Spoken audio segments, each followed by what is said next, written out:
ہر طرف بتوں کی پرستش ہے، نمرود کے مجسمے بنے ہوئے ہیں اور لوگ ان کی پوجا پاٹ کرتے ہیں۔ اب ابراہیم کا امتحان ہے کہ کیا اس ماحول کے اندر وہ ان کی طرف جھکاؤ کرتا ہے، لیکن جناب ابراہیم کہتے ہیں کہ ان تماثیل کے آگے تم آسن مارے بیٹھے ہو جو اپنا دفاع بھی نہیں کر سکتے اور اپنی ضرورت کی تکمیل بھی نہیں کر سکتے، تمہاری ضرورتوں کو کیسے پورا کریں گے؟ تو یہ میرے رب نہیں ہو سکتے۔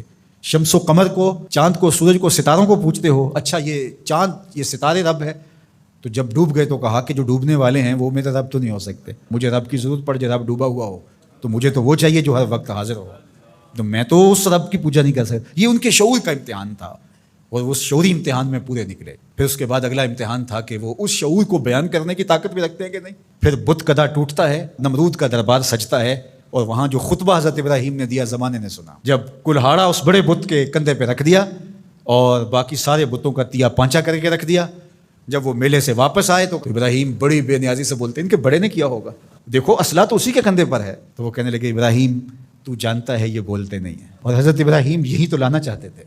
پھر جو خطبہ دیا، اف لکم ولما تعبدون من دون اللہ افلا تعقلون، افسوس ہے تمہارے اوپر اور افسوس ہے ان پر جن کو تم اللہ کے علاوہ پوجتے ہو، افلا تعقلون، تمہاری کھوپڑی میں دماغ نہیں ہے۔ اور پھر اللہ کی توحید کا بیان فرمایا۔ پھر اس کے بعد جان کا امتحان آیا، تو پھر جلتے ہوئے شعلوں کے اندر جس طرح ہنس کے داخل ہوا پیغمبر، یہ الگ اور نرالی شان تھی۔ نمرود نے سوچا تھا جل کے راکھ ہو گیا ہوگا چخا میں، لیکن 40 دن کے بعد جب آگ بجھتی ہے تو حضرت ابراہیم انگاروں سے چلتے ہوئے یوں باہر آتے ہیں جس طرح پھولوں پر کوئی نازنین چل کے آ رہا۔ پھر 87 سال عمر ہے، اللہ تعالیٰ پھر حضرت ہاجرہ کے بطن سے حضرت اسماعیل کی صورت میں اولاد عطا کرتا ہے۔ اب اتنی بڑھاپے کی عمر میں اولاد نصیب ہو تو انسان کا جی چاہتا ہے سارے کام کاج چھوڑ کے گھر بیٹھ جاؤں اور میں اپنی اولاد کے چہرے کی بلائیں لوں، لیکن حکم ہوتا ہے اپنی زوجہ کو بھی اور اپنے نو مولود بیٹے کو بھی ایسی وادی میں چھوڑاؤ جہاں کوئی سبزہ بھی نہیں ہوگا۔ اللہ اکبر۔ پھر اسماعیل علیہ السلام کی ایڑیوں کے رگڑنے سے زمزم جاری ہوتا ہے۔ اب ذرا دیکھیے ایک ایسا امتحان آتا ہے، اگر کو ہمالیہ پہ بھی ڈال دیا جاتا اس کا پتا بھی پانی ہو جاتا۔ فلما بلغ معہ السعی، جب وہ ان کے ساتھ چلنے پھرنے کے قابل ہوا، ابراہیم علیہ السلام خواب دیکھتے ہیں، اور خواب کیا دیکھتے ہیں کہ میں بیٹے کو ذبح کر رہا ہوں۔ فلما اسلما، جب دونوں راضی ہو گئے، باپ ذبح کرنے پہ اور بیٹا ذبح ہونے پہ۔ اب باپ کی آنکھوں پہ پٹی بندھی ہے، ہاتھ میں چھری ہے، 100 سال کا بوڑھا باپ، جبل سبیر کا دامن منع کی وادی، کارکنان قضاء و قدر دم بخود ہیں، شمس و قمر، یہ منظر آج سے قبل انہوں نے نہیں دیکھا تھا، اور سورج بادلوں کی اوٹ میں منہ چھپانے کی کوشش کر رہا ہے کہ یہ منظر مجھ سے نہیں دیکھا جائے گا۔ حوروں کی چیخیں نکل رہی ہے، کائنات تھرا رہی ہے، مالک قیامت آنے والی۔ اور مالک بھی فرشتوں سے کہہ رہا تھا کہ تم کہتے تھے نا کہ سجدے ہم کریں گے، تسبیحات ہم کریں گے، انسان تو دینگا مشتیاں کرے گا، ذرا میرے بندے کی اس ادا کو بھی دیکھو، میرے حکم کی تعمیل پر میرے بندے کی اس انوکھی ادا کو بھی دیکھو۔ چھری کی نوک حلق کے اوپر رکھ کے پورا وزن ڈال دیا، گلا کٹ گیا، خون بہنے لگا۔ ابراہیم علیہ السلام ایک عجیب کیفیت میں، کیا کیفیت ہو سکتی ہے، میرے پاس تو لفظ نہیں ہے۔ اللہ اکبر۔ جلدی سے جو ہے وہ آنکھوں سے پٹی کھولتے ہیں تو دیکھتے ہیں کہ منظر بدلا ہوا ہے۔ بیٹا سمجھ کے جس کو ذبح کیا وہ تو دمبا تھا، اور اسماعیل علیہ السلام پاس کھڑے مسکرا رہے ہیں، اور پاس حضرت جبریل امین بھی کھڑے ہیں۔ یہ اس بات کا عملی ثبوت ہے یہ وہ دمبا لے کے آئے۔ تو بے ساختہ جناب ابراہیم علیہ السلام کی زبان پر جو لفظ آیا وہ یہ تھا، اللہ اکبر، اللہ اکبر۔ تو حضرت اسماعیل بولے لا الہ الا اللہ واللہ اکبر، پاس کھڑے جبریل بولے اللہ اکبر وللہ الحمد۔